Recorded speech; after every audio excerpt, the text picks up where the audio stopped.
अब हम चलते हैं सीधे सीधे वेबसाइट पे, और वेबसाइट से हम लॉग इन करते हुए आईटीआर 1 को स्टडी करते हुए आगे बढ़ेंगे कि हमको आईटीआर 1 के लिए जो इन्फॉर्मेशन रिक्वायर्ड है, आईटीआर 1 फिल करने के लिए कौन सी इन्फॉर्मेशन रिक्वायर्ड है भाई? आपको आईटीआर 1 भरने के लिए सैलरी हेड आपको आना चाहिए। तो हम उसको पहले हम आईटीआर 1 को थोड़ा सा देख लें, फिर उसके बाद हम उसके साथ साथ में देखेंगे भाई कि आपके लिए सैलरी हेड में क्या क्या रेलिवेंट है, उसको हम स्टडी करेंगे। ओके, मैम रेंट का थोड़ा ही रिपीट कर दीजिए प्लीज। कौन सा वाला?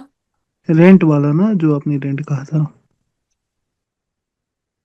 रेंट के लिए मैंने बोला कि आपकी जब इनकम होती है under the head house property, house property second head of income है, जिसके बारे में हमने सैलरी के बारे में बात की। सैलरी, फिर हाउस प्रॉपर्टी, उसके बाद कैपिटल गेन, बिजनेस, प्रोफेशन और लास्ट अदर सोर्सेज। ठीक है, हाउस प्रॉपर्टी में रेंटल इनकम आती है, only rental income.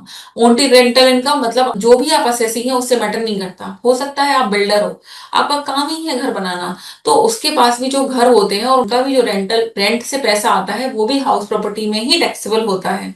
Salaried person के लिए एक हाउस, सिर्फ एक हाउस की इनकम अगर आती है तो वो आपकी सहज में जाती है, सहज इज आईटीआर 1। बस इतना ही बोला मैंने। अगर एक से ज्यादा घर की रेंटल इनकम होगी तो फिर आईटीआर 2 में जाएगी।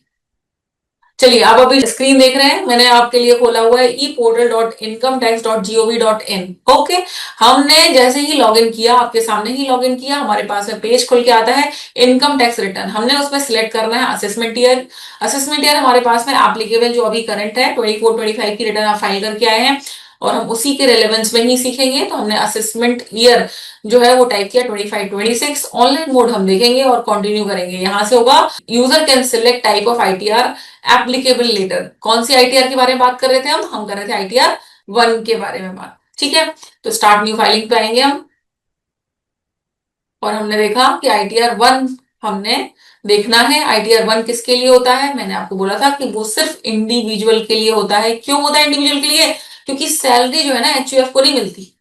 सैलरी किसको मिलती है? सिर्फ इंडिविजुअल को ही मिलती है, एचयूएफ को नहीं मिलती, ना ही अदर्स को मिलती है। सिर्फ एक प्रैक्टिकल इंडिविजुअल को मिलती है। जैसे आप हम हैं तो हमने इंडिविजुअल सेलेक्ट कर लिया और आगे बढ़ गए।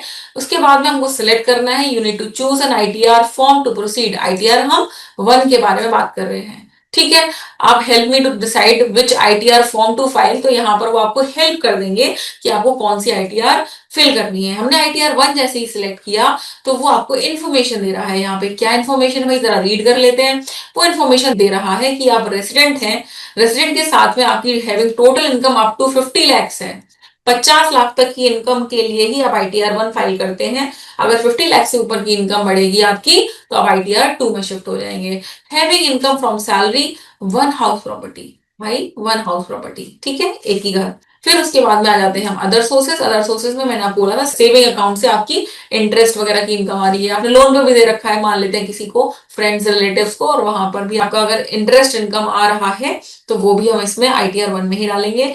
Long term capital gain under section 112A up to rupees 1,25,000। 1,25,000 वही जो मैंने अभी आपसे बोला कि अगर आपका होल्डिंग पीरियड ऑफ दो shares which you have sold is more than 1 year, then it is long term capital gain under section 112A up to rupees 1,25,000 and agriculture income up to rupees 5,000। भाई agriculture income अगर 5,000 से ज्यादा हो गई ma'am तो क्या करें हम?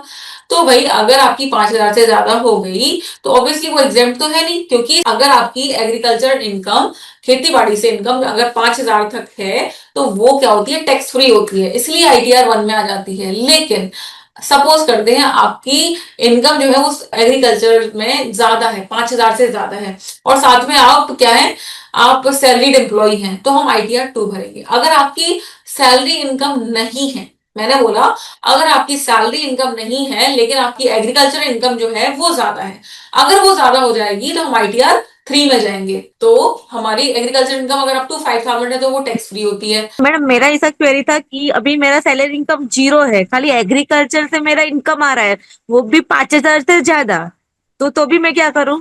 आईटीआर 3 भरिए। ITR 3। Okay madam, thank you. Okay.